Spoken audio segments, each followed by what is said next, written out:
Olá, seja muito bem-vindo ao Congresso Nacional Apologético Pastor Natanael Rinaldi. Estamos na nossa 15ª edição e infelizmente por conta da pandemia do Covid-19, esse ano nós estaremos realizando o nosso congresso de maneira online através do YouTube e através do Facebook.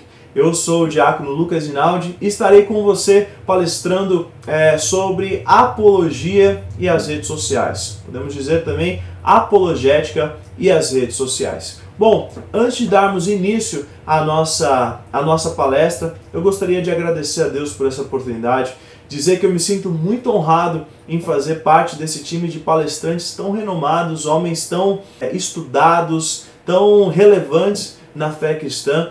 Mas a minha oração é que o Senhor use a minha vida, que eu seja um instrumento nas mãos do Espírito Santo para que o Senhor fale ao seu coração através desse vídeo. Amém? Minha oração também e meu agradecimento à igreja a qual eu congrego, à igreja a qual eu sirvo, que me acolheu, que me ensina, que me exorta. Agradecer o meu pastor também, pastor Natanael Rinaldi Filho, agradecer a minha esposa Daniela Rinaldi por todo o apoio, por todo o suporte, por o seu amor pela minha vida e pelo amor ao chamado de Jesus também para as nossas vidas, e também agradecer a galera do Conexão Jovem a qual nós temos liderado há alguns meses, dizer que nós vamos juntos viver coisas poderosas em nome de Jesus. Bom, dada as referências iniciais, dada a abertura inicial aqui do nosso congresso, eu gostaria de fazer uma oração, juntos orarmos por esse congresso, por essa mensagem e por nossas vidas também. E pela vida de todos aqueles que vão assistir esse vídeo. Que a palavra, a verdade de Jesus possa ser alcançada nesses corações. Pai, nós te louvamos em nome de Jesus. E nessa hora nós damos abertura, damos início a mais um Congresso Nacional Apologético Pastor Natanael Rinaldi. Utilizando a sua frase que dizia que nessas palestras, nesse seminário, nós possamos fazer nós possamos fazer pela verdade o que as seitas têm feito pela mentira. Pai, em nome de Jesus, usa as nossas vidas, usa as nossas vozes, as nossas bocas, para que o Teu Evangelho seja anunciado, para que pessoas saiam do engodo das heresias, que as pessoas saiam dessas mentiras que muitos têm anunciado. E que Teu nome seja sempre exaltado e glorificado acima de tudo e todos. Em nome de Jesus nós agradecemos. Amém. Bom, o tema que foi proposto, e com muito orgulho eu quero aqui compartilhar com você, é a apologia e as redes sociais. Apologética e as redes sociais. E para a gente dar início, eu quero falar um pouco sobre o que é as redes sociais. Bom, desde a década de 90, com a origem da internet, a conexão entre as pessoas ela acabou ficando mais fácil. E com o aprimoramento dessa tecnologia de informação, surgiram então o que a gente conhece hoje como rede social. A rede social ela é uma estrutura que interrelaciona empresas ou pessoas que estão conectadas pelas mais diversas relações, seja empresarial, seja familiar, seja de amizade, cada qual se relaciona então com as suas preferências e de acordo com as suas particularidades. Trata então de uma ligação social e uma conexão entre as pessoas. Atualmente, hoje, existem diversas redes sociais, dentre as quais nós podemos destacar as mais famosas, as mais importantes: YouTube, Facebook, Twitter, Instagram. Nós também podemos destacar a rede social profissional, o LinkedIn, que trata a relação entre empresas, escritórios e as pessoas que vão ser contratadas. Então, hoje em dia, a rede social é uma ferramenta, eu posso dizer que faz parte do nosso dia a dia. A rede social hoje em dia ela é de suma importância para a igreja. Eu digo para a igreja porque nesse momento de pandemia nós tivemos que praticamente nos readaptar ao modo de como ser igreja, de como fazer culto, de como congregar. Por conta da pandemia que nós estamos atravessando desde março, por exemplo, a nossa igreja, a Igreja Evangélica da Paz, ela nunca tinha feito os seus cultos de maneira ao vivo, ela nunca tinha feito transmissões ao vivo. E através dessa pandemia, a gente viu o crescimento que teve as nossas páginas na internet através dos conteúdos que a gente postava, através dos cultos. A nossa igreja teve culto todos os dias, de manhã e à noite. Seja estudo bíblico, seja momento de louvor, seja momento de oração, seja os cultos normais que existiam na igreja. Então, com o surgimento das redes sociais, os relacionamentos ficaram mais fáceis, as relações se tornaram mais, podemos assim dizer, mais próximas. É claro que existem os pontos negativos, é claro que existem pessoas que não sabem utilizar essa ferramenta de maneira correta, e sim, utilizam essa ferramenta de uma maneira muito errada. Mas nós não podemos menosprezar o tamanho e a grandeza dessa ferramenta para o Evangelho de Jesus Cristo. Sabendo usar e usando de maneira correta, as redes sociais são um grande aliado para anunciar o Evangelho de Jesus Cristo. Bom, trazendo esse panorama um pouco das redes sociais, como elas surgiram e a diferença que elas têm feito nos nossos dias, principalmente desde março, que nós praticamente ficamos em casa todos esses meses, a gente viu o poder, a grandeza dessa ferramenta. Eu posso usar aqui como testemunho pessoas que hoje em dia, graças a Deus, mês de setembro, nós estamos voltando com os nossos cultos presenciais e nós estamos recebendo pessoas que assistiram às nossas lives, pessoas que foram alcançadas pelas nossas lives, hoje congregam com a gente também de maneira presencial, pessoas que assistem a gente de outros países, pessoas que assistem a gente de outras cidades espalhadas pelo Brasil. Então nós damos glórias a Deus porque o Senhor tem usado essa ferramenta para que o Evangelho dele cresça e para que a verdade do Evangelho seja pregada. Então, com essa abertura um pouco sobre o que são as redes sociais, eu quero falar também um pouco sobre o que é a apologética. A palavra apologética é o nome que se dá à defesa da fé. Isso significa mostrar a verdade da Bíblia, mostrar a verdade e a validade da Bíblia e da fé em Jesus através de vários tipos de argumentos. Sempre que alguém explica por que crer em Jesus, ele está fazendo a apologética, ele está defendendo aquilo que ele acredita, de maneira mais ou menos simples, nós podemos assim dizer.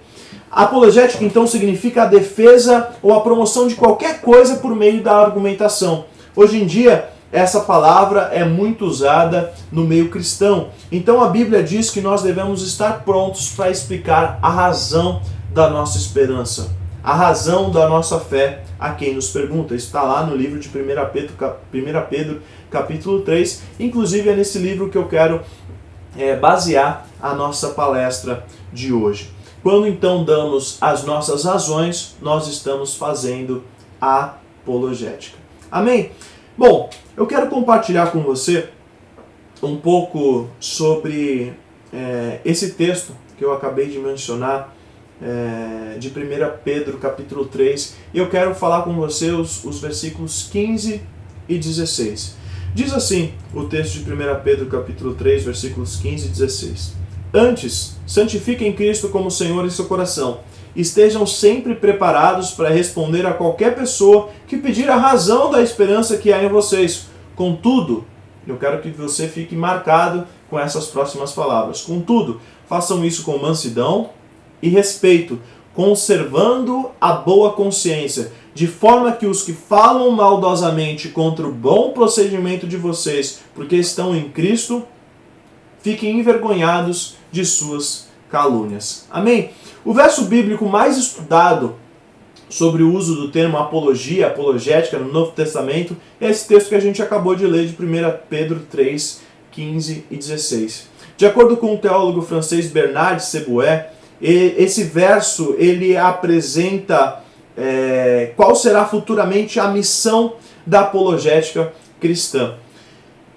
E, de fato, esse texto de 1 Pedro 3, 15 e 16, esse texto pode ser descrito como uma declaração bíblica clássica para a apologética. E o que esse texto ensina?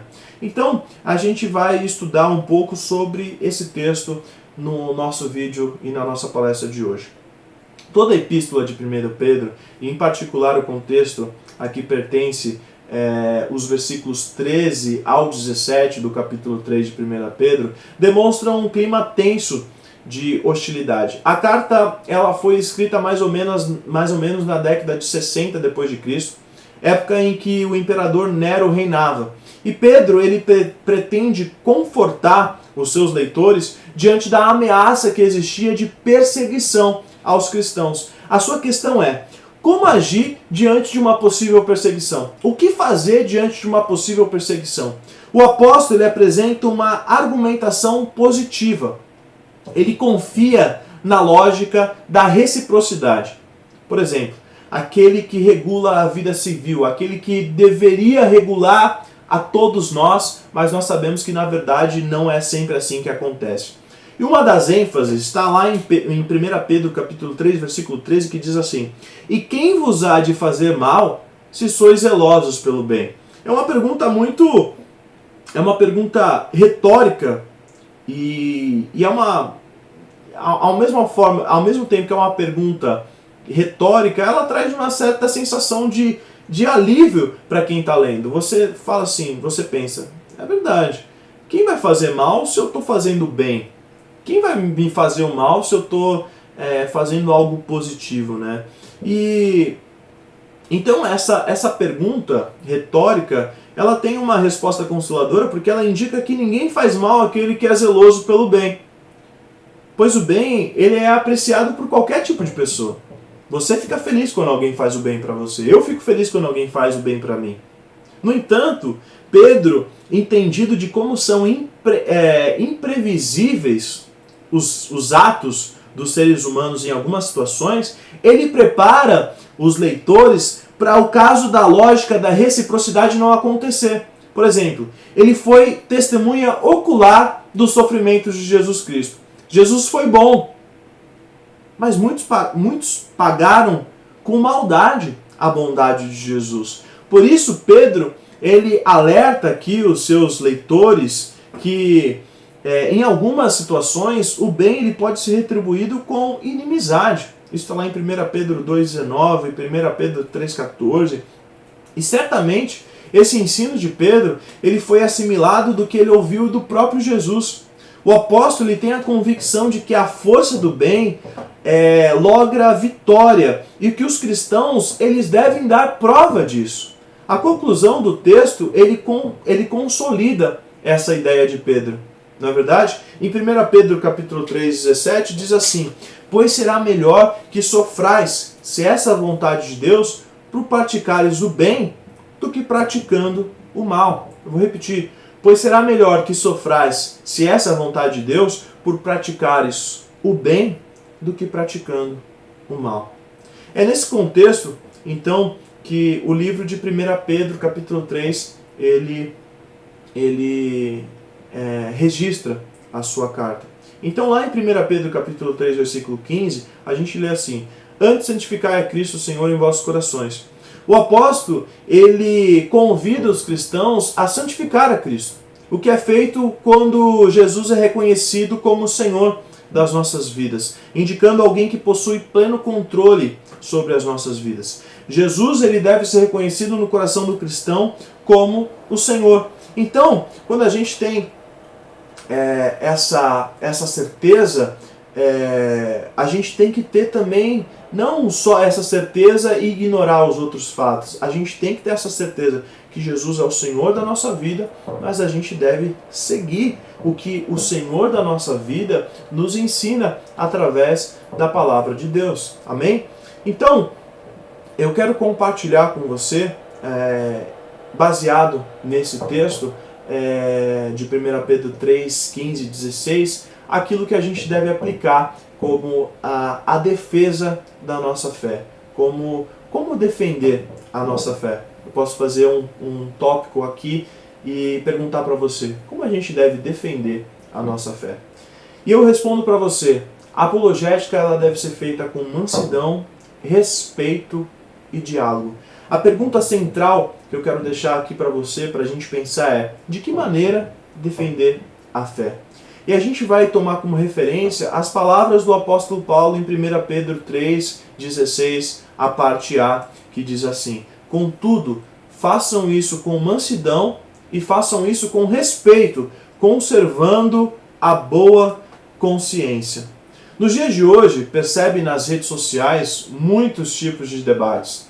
Eles aumentaram hoje em dia por conta da pandemia. Hoje a gente está praticamente direto nas redes sociais por conta do hashtag Fica em Casa. A gente teve que passar muito tempo em casa e com certeza acabou que o nosso tempo nas redes sociais aumentou. E percebe-se então nas redes sociais, eu acabei percebendo nas redes sociais, muitos debates entre correntes cristãs ou entre os próprios cristãos ou entre os não cristãos ou aqueles que defendem uma coisa e aqueles que defendem outras coisas.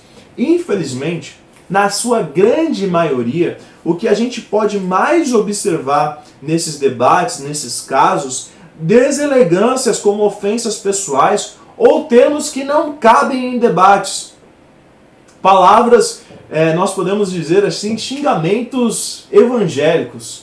Pessoas se utilizando de palavras e de expressões que não coadizem com aquilo que a gente prega sobre Jesus. Esses fatos, eles são nocivos porque as pessoas que assistem, elas podem ser levadas a entender que é dessa forma agressiva que deve defender a fé, ou às vezes pelo contrário, a pessoa não tem nem interesse em querer ouvir a sua posição, porque o jeito que você fala, o jeito que você emprega, as palavras que você emprega, não chamam não despertam o interesse daquela pessoa em saber. Por exemplo, eu e meu irmão, a gente tem hoje um relacionamento incrível.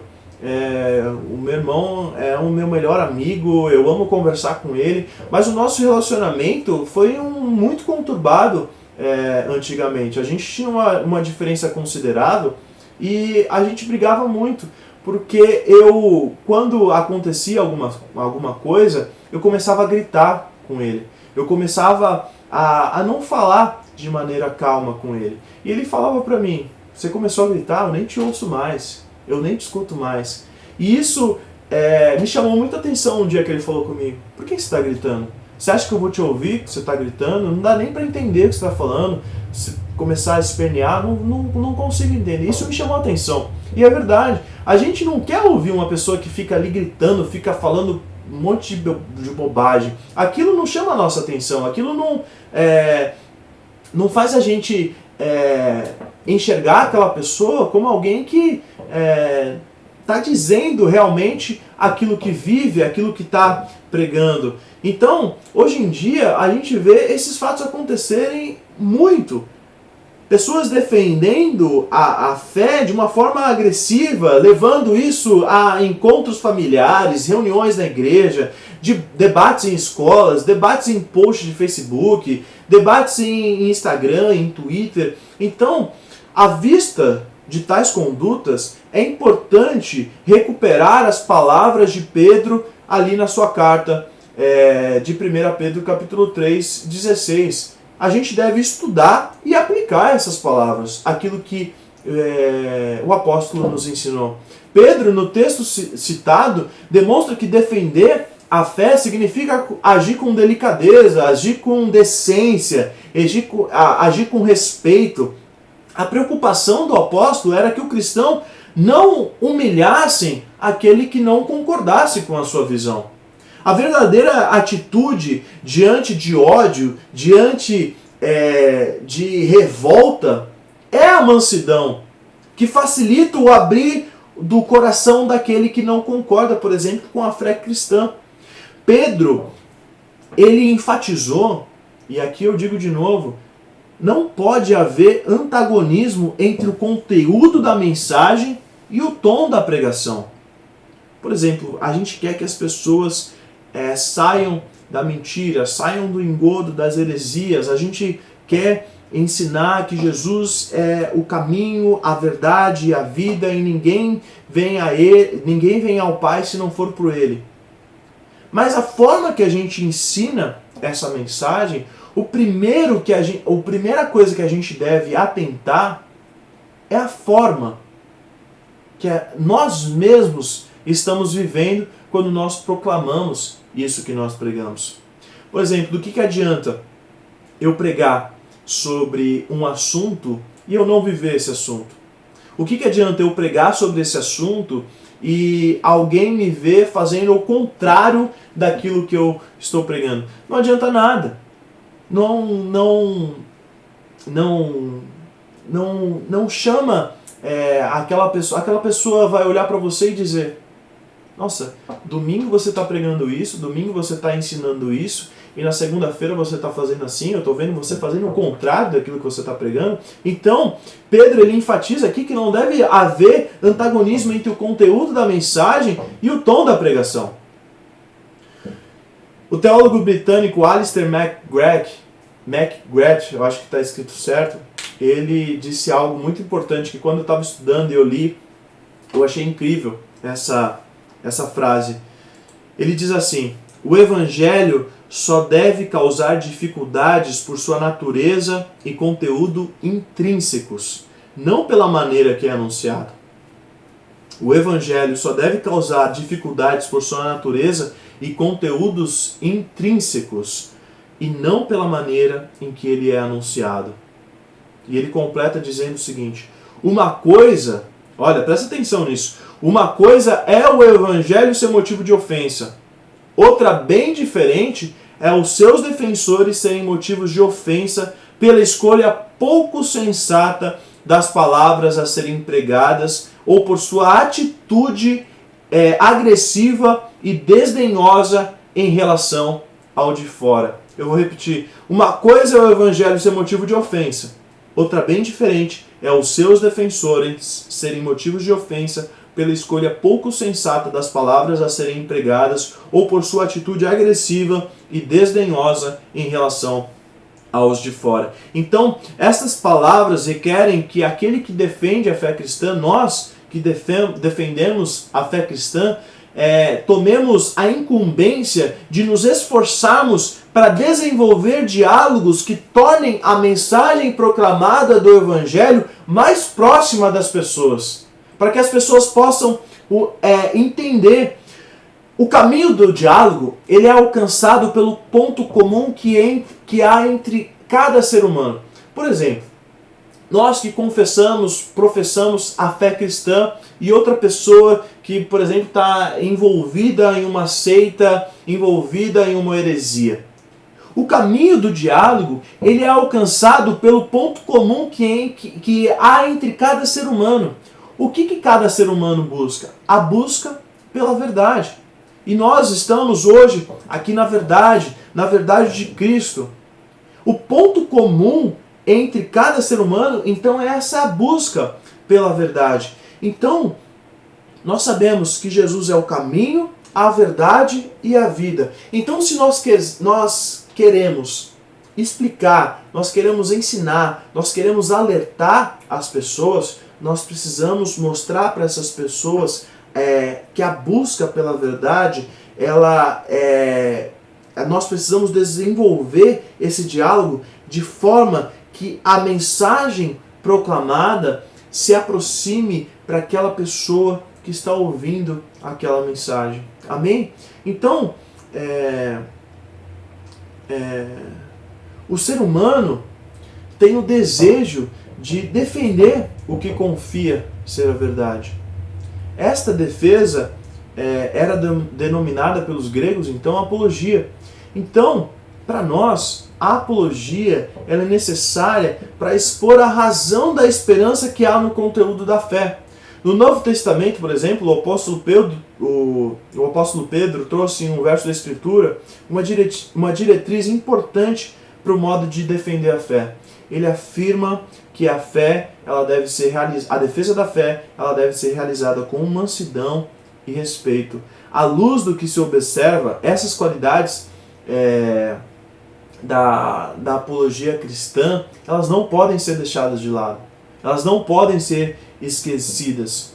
A gente hoje precisa é necessário recordarmos no debate cristão atual essas palavras: respeito e mansidão.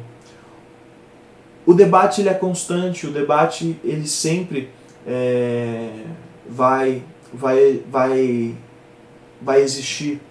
E o cristão ele tem esse papel. O cristão tem algo a dizer às demais pessoas. Sim, nós carregamos o Evangelho de Jesus, nós temos as boas novas de salvação.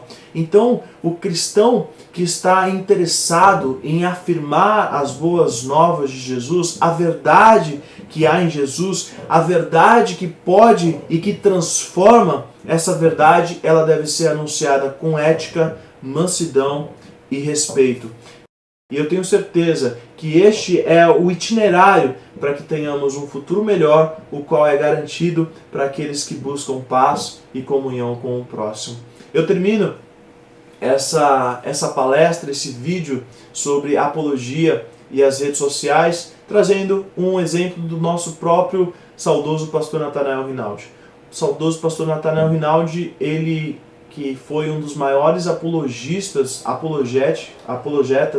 da nossa geração, ele tinha diversos artigos, ele tinha diversos estudos sobre as mais variadas seitas. Ele era um exímio apologista. Ele defendia a sua fé como ninguém. E em determinado momento, você pode encontrar, por exemplo, nas redes sociais, pesquisando o nome dele, fotografias zombando da sua cara, ou termos como Satanael, por exemplo. Mas nunca, em nenhum momento, em nenhum debate, você viu o pastor Nathanael Rinaldi, ou a gente pôde ver o pastor Nathanael Rinaldi menosprezando, zombando ou atacando as pessoas com quem ele debatia e com quem ele expunha a verdade. Que esse exemplo e que isso que está contido aqui no livro de 1 Pedro, capítulo 3, versículos 15 e 16, possa ficar marcado em nossos corações e nas nossas vidas. Antes, santifiquem Cristo como Senhor em seu coração. Estejam preparados para responder a qualquer pessoa que pedir a razão da esperança que há em vocês. Contudo, façam isso com mansidão e respeito, conservando boa consciência, de forma que os que falam maldosamente contra o bom procedimento de vocês, porque estão em Cristo, fiquem envergonhados de suas calúnias. E eu quero terminar essa mensagem dizendo o que o teólogo britânico Alistair McGregor disse. Uma coisa é o evangelho ser motivo de ofensa, outra bem diferente é os seus defensores serem motivo de ofensa pela escolha pouco sensata das palavras a serem empregadas ou por sua atitude agressiva e desdenhada em relação aos de fora. Então, que nesse período que a gente está mais próximo das redes sociais e nesse período que sempre nós vamos defender a nossa fé em Jesus, nós possamos ter ética, mansidão e respeito para que o Evangelho de Cristo não seja envergonhado e que através das nossas vidas muitos possam conhecer essa verdade que liberta. Que Deus te abençoe em nome de Jesus, que esse vídeo, essa palestra possa ter acrescentado na sua vida e eu oro para que Deus abençoe você e a sua casa em nome de Jesus. Eu espero você numa próxima, que Deus abençoe e um bom seminário para você. Até mais!